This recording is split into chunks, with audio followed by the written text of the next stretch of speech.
નમસ્કાર દર્શક મિત્રો, જનાર્પણ ન્યૂઝમાં આપનું સ્વાગત છે। ડભોઈ વડોદરા રોડ ઉપર સર્જાયો અકસ્માત। બનાવમાં એક્ટિવા ચાલક મહિલાનું ઘટના સ્થળે મોત નીપજ્યું। મહિલા ઓડિટર સિનોર ઓડિટ માટે જતા હતા। કિન્નરીબેન યોગેશભાઈ પટેલ ઉંમર વર્ષ આશરે 45 નાઓનું અકસ્માતમાં મોત થયું।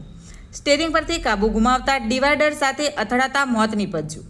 મહિલા ઓડિટર કુબેર ભવન વડોદરા ખાતે ઓડિટર તરીકે ફરજ બજાવતા હતા। સિનોર ખાતે ઓડિટ માટે જતા ડભોઈ વેગા અને ફરતી કોઈ વચ્ચે અકસ્માત સર્જાયો। બનાવના પગલે પોલીસે મૃતદેહને પીએમ અર્થે મોકલી કાયદેસરની કાર્યવાહી હાથ ધરી। Bureau report, જનાર્પણ news. આવા જ નવા સમાચાર જોવા માટે જોડાઈને રહો જનાર્પણ ન્યૂઝ સાથે। અમારી ચેનલને લાઇક કરો, શેર કરો, સબસ્ક્રાઇબ કરો। ધન્યવાદ।